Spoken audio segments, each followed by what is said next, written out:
Hello అండి. ముందుగా ladies అందరికీ కూడా హ్యాపీ ఉమెన్స్ డే అండి. అందరూ కూడా హ్యాపీగా హెల్తీగా ఉండాలని మనస్ఫూర్తిగా కోరుకుంటున్నాను. ఓకేనా? సో వీడియోని స్టార్ట్ చేసేద్దాం.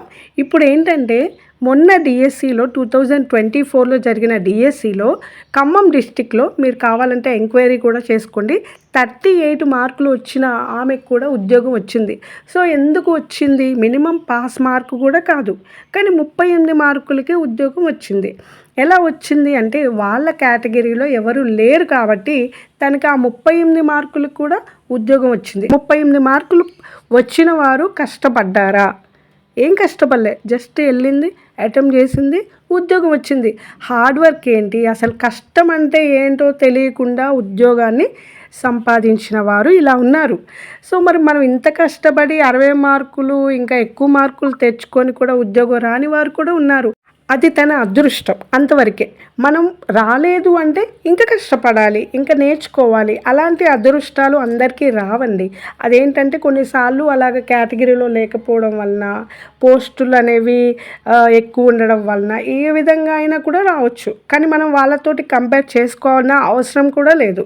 6 నెలల్లో ఉద్యోగం వస్తుందా అంటే వచ్చిన వారు ఉన్నారు, రాని వారు కూడా ఉన్నారు. సో అది ఏ విధంగా అయినా కావచ్చు. పోస్టులు అనేవి తక్కువ ఉండడం వల్ల కావచ్చు, ల్యాక్ ఆఫ్ రివిజన్ వల్ల కావచ్చు, ఎలా అయినా రావచ్చండి. సో మనం వాటి గురించి ఆలోచించాల్సిన అవసరం అయితే లేదు. సో అయిపోయింది, అయిపోయింది, గతం గతః. కాబట్టి ముందు వాటిని అన్నిటిని మనం పక్కన పెట్టేసి మరలా చదువుకోవాలి, ప్రిపేర్ అవ్వాలి అని అనుకునేవారు మళ్ళీ రీస్టార్ట్ చేయడమే బెటర్. ఇప్పుడు నా ఫ్రెండ్ ఉందండి, 64కి కట్ ఆఫ్ అయింది.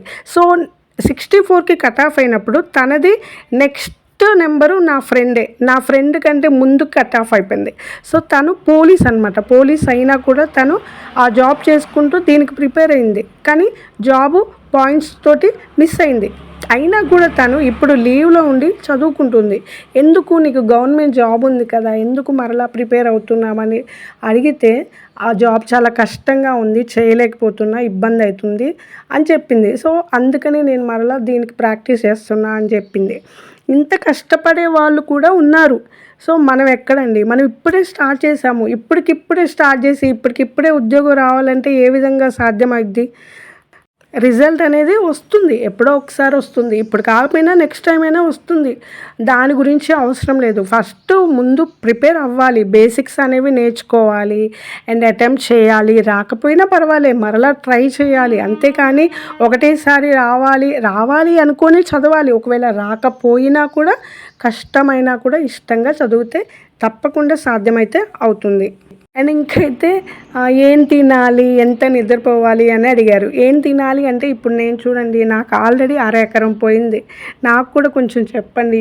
హెయిర్ అంటే మొత్తం లాస్ అయిపోతుంది, ఏ షాంపూ వాడాలో కూడా నాకు చెప్పండి. ఏం తినాలి అంటే నేనేం చెప్తా అంటే జంక్ ఫుడ్ అయితే తినొద్దని చెప్తా అండి. ఇంకా రిమైనింగ్ వెజిటేబుల్స్ అయినా, ఫ్రూట్స్ అయినా, నట్స్ అయినా ఏదైనా తినొచ్చు కదా మనం.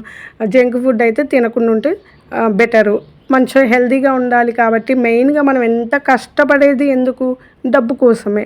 మన హెల్త్ ఖరాబ్ చేసుకుంటే ఇంకెంత డబ్బు సంపాదించి కూడా ఏం లాభం లేదు కదా. సో మన హెల్త్ కూడా చాలా ఇంపార్టెంట్ అండ్ నిద్ర ఇంపార్టెంట్, ఫుడ్ ఇంపార్టెంట్, అన్నీ ఇంపార్టెంటే అండి. ఏది లాస్ అయినా, మనకి ఎంత డబ్బులున్నా కూడా మనం ఆరోగ్యాన్ని అయితే కొనుక్కోలేం కదా.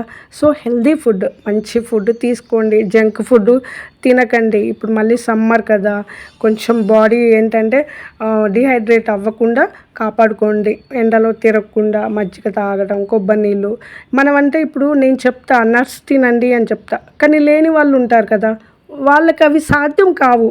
సో ఉన్న దాంట్లో బెస్ట్ తీసుకోవడం బెటర్ అని నేను చెప్తా.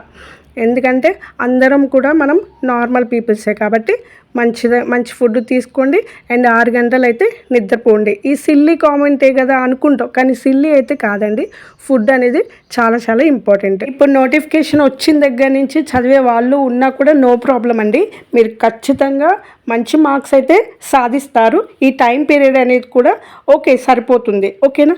అండ్ స్టార్ట్ చేసేయండి. అండ్ ఇంకొకటి ఏంటంటే ఎవరైతే హ్యాండిక్యాప్డ్ వాళ్ళు ఉన్నారో ఎవరు కూడా నెగ్లెక్ట్ చేయకండి.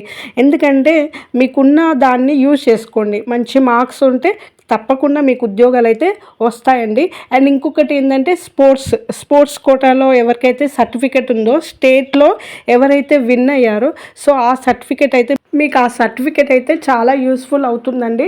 సో ఎవరైతే హ్యాండిక్యాప్డ్ మేము అని ఎవరు బాధపడకుండా సర్టిఫికెట్ ఉన్న వాళ్ళందరూ కూడా మీరు కష్టపడండి, కొంచెం హార్డ్ వర్క్ చేస్తే మీకు రిజల్ట్ అయితే తప్పకుండా ఉద్యోగం అయితే వస్తుంది. ఓకేనా? ఏపీ వాళ్ళకైతే తప్పకుండా మార్చిలో నోటిఫికేషన్ అయితే ఇస్తా అని చెప్పారు కదండి. సో అందరూ కూడా ప్రిపరేషన్ గట్టిగా చదవండి. అండ్ తెలంగాణ వాళ్ళైతే మాకు ఎప్పుడు వస్తుందో ఏమో అని అనుకోకుండా ప్రిపరేషన్ని ఎక్కడ కూడా స్టాప్ చేయకండి, కంటిన్యూషన్ అయితే చేయండి. నోటిఫికేషన్ గురించి ఎదురు చూడకుండా కంటిన్యూగా చదివిన వారికి ఉద్యోగం అనేది వస్తుందండి, ఇదైతే పక్కా. ఈరోజు అయితే నాకు అస్సలు కూడా హెల్త్ బాగాలేదండి, చాలా కోల్డ్గా ఉంది, చదవలేకపోతున్నాను.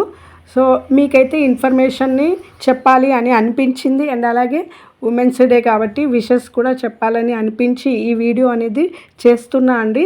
ఏ వీడియోలో అయినా కూడా ఇన్ఫర్మేషన్ అనేది నేను తప్పకుండా షేర్ చేస్తా అండి. వీడియోస్ చేస్తున్నా కదా, కొంచెం అవి చూడండి, ఎంతో కొంత నేర్చుకునే ప్రయత్నం అయితే చేయండి. అండ్ నా ఛానల్ని సబ్స్క్రైబ్ చేసుకున్న మీరు అందరికీ కూడా చాలా thank you so much. So నా వీడియోస్ అన్నీ కూడా లైక్ చేయండి. మీరు లైక్ చేయడం వల్ల కొంతమందికి రీచ్ అయ్యి అండ్ నాకు కూడా మోటివేషనల్గా ఉంటుందండి.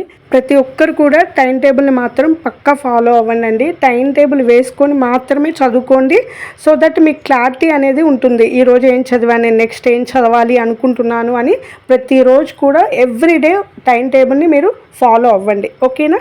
పోస్టులు ఎన్ని ఉంటాయో ఏమో, పోస్టులు ఉంటేనే చదువుతా అని అస్సలు అనుకోకండి. పోస్టులు ఎన్నైనా ఉండనివ్వండి, మీరైతే మంచి గట్టి పోటీ అయితే ఇవ్వండి. ఓకేనా? సో నా వీడియోస్ అయితే మీకు యూస్ఫుల్గా అనిపిస్తే తప్పకుండా లైక్ అండ్ సబ్స్క్రైబ్ కూడా చేసుకోగలరు. Thanks for watching.